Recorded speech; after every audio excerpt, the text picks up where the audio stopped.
guys, it's Jen at Hope and Healing at Home and Learning to See Studios, and I am here with the Birds and Flowers lessons inspired by Matthew 6:25-34.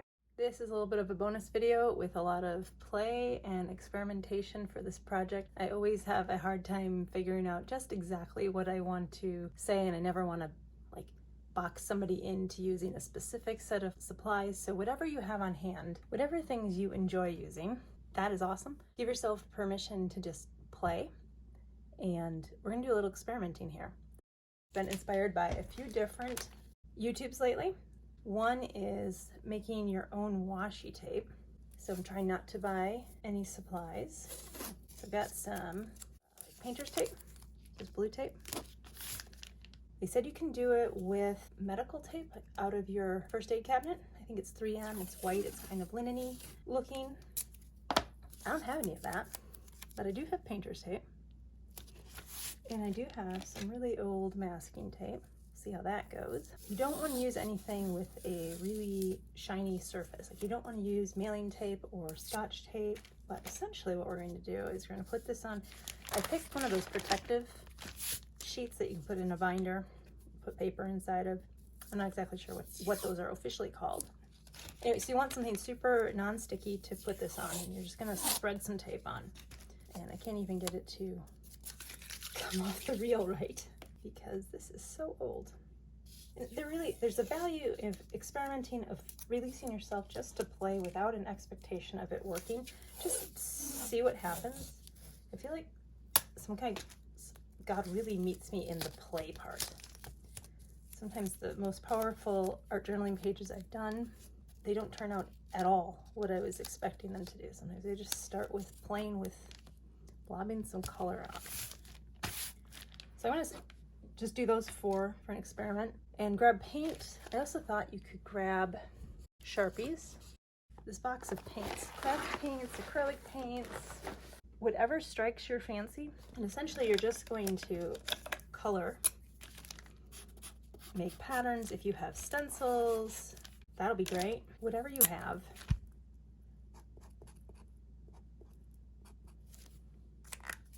So you could mark on it with just the Sharpies. You want something permanent on here, not water soluble. Obviously with this blue, I'm gonna have to pick something that will show up on blue. Play with patterns. This is kind of silvery. So if you like metallic, that can be fun too.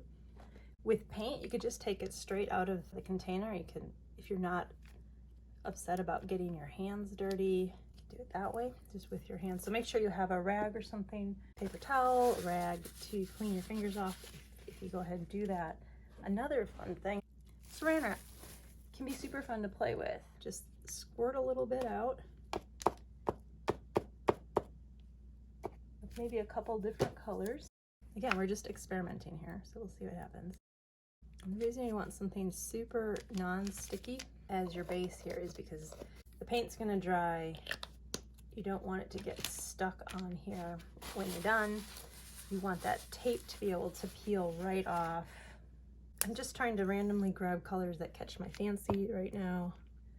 Nothing specific. You might want to grab like some light colors and some darker colors to create contrast and depth.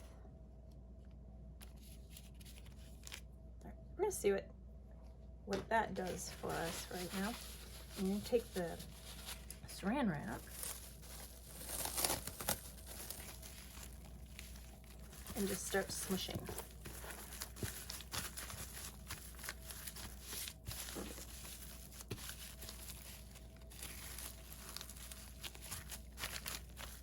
Sometimes it will leave a different kind of texture or mark than just smushing it or brushing it on with your fingers. I think then you can take it and you can turn it.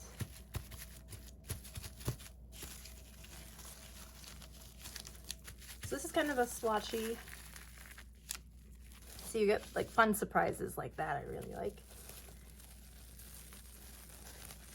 Squish it up. But you could also, if you don't want to just kind of be okay with making a mess here, you could get some stencils and layer those on. You could rub some paint or some ink on some stamps.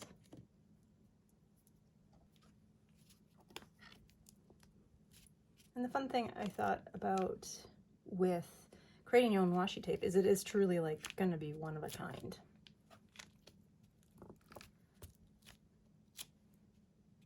Nobody else has this tape pattern.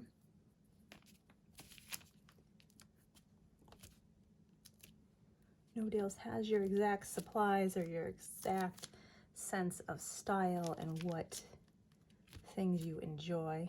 Kind of liking this owl more than I expected to. I even like just having the circles, if you can't tell it's an owl in the end. All right, so that is one way to go about that. If you have washi tape or you like the idea of washi tape, this is essentially how you make your own washi tape. You let that dry and then you can peel it off.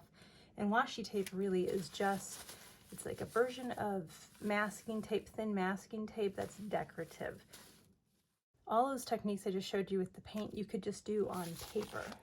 But you can make your own collage paper. Just grab colors that appeal to you. There really is seriously no right or wrong to this. Play with colors you enjoy, whatever is striking your fancy for the day.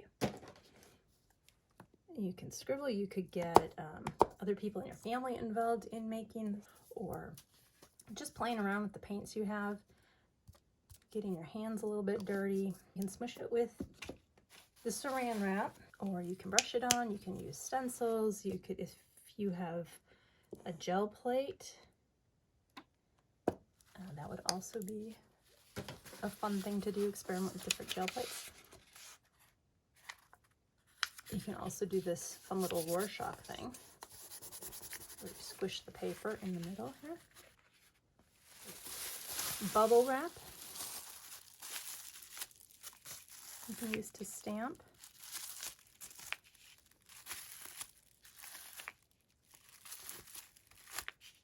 It's a great way to loosen up is just go with the idea of free yourself to make a mess, see what different items leave different marks, see what paint combinations that you like.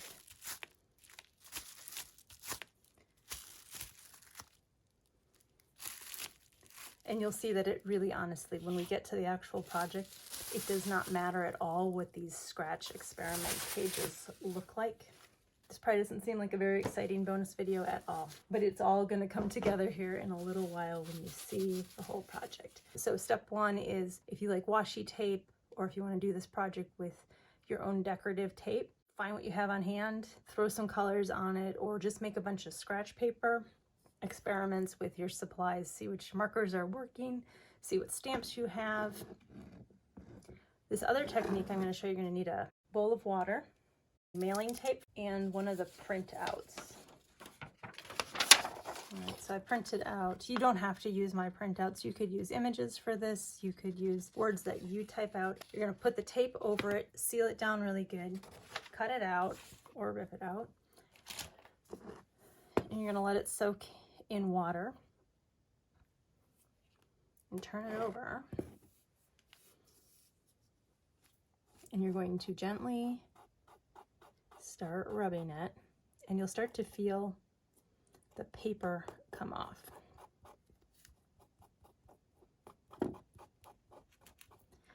And this is a great technique for those of you who want parts of images, or you don't really feel like writing, but you also don't want to have all of the white paper. Okay, this technique works awesome with just regular printer paper. That came off really easy. Soak it in water for a couple minutes, and the paper comes off while leaving all the ink on the tape. So now I have, it's a little bit sticky, which might come in handy. I might be able to stick that on the page, but I can glue it on, and I'll just have a like a clear, you can customize your writing then this way, because you can just do a transparent transfer of just the ink, and you don't have to worry about, I guess my problems when I do journaling often is, did I spell it right? Did I leave enough space for the words? All of those fun things. So a couple techniques for you to experiment with.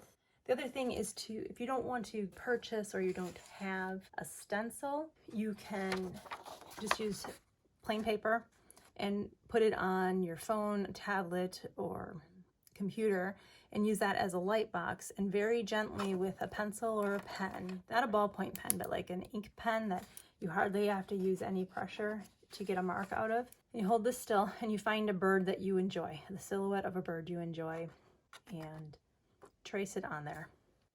Okay, so to do the light box transfer that I was talking about on your computer, you want to make sure that the light, they'll have these like little brightness values.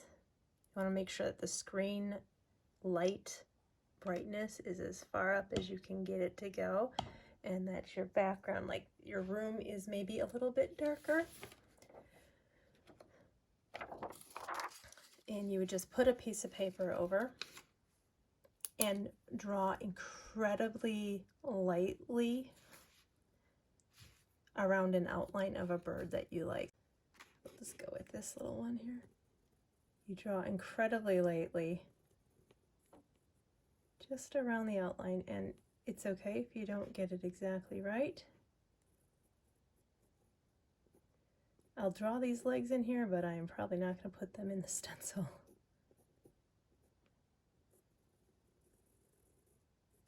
You don't want to actually be putting pressure on that screen.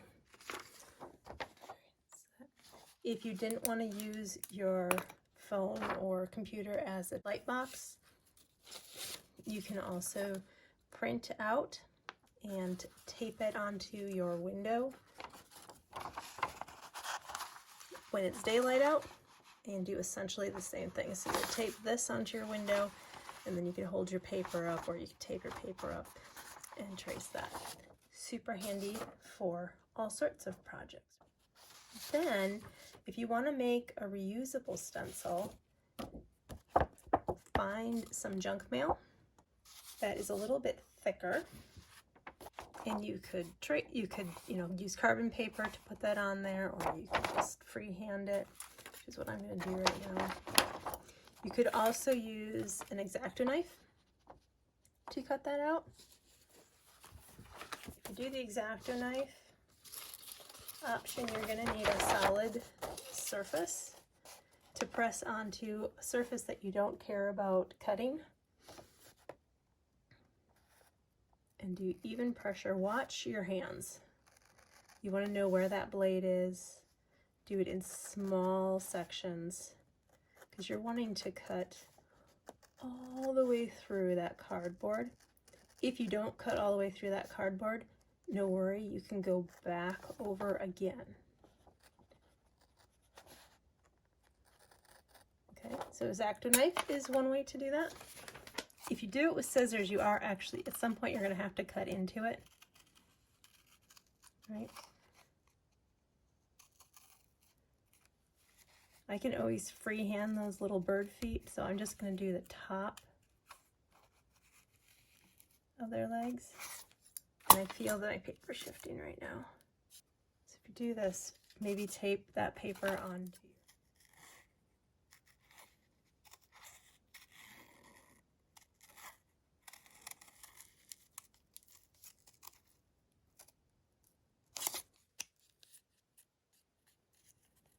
you only want to have one cut into it. You don't want to keep cutting chunks, because that'll be hard. You could probably also do this by putting a few layers of mailing tape onto the paper.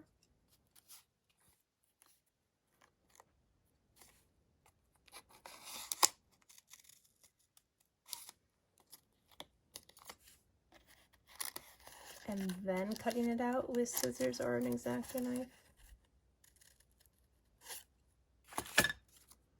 So with my X-Acto knife, I did not get all the way through. With the scissors, I definitely got all the way through, but I can follow that line.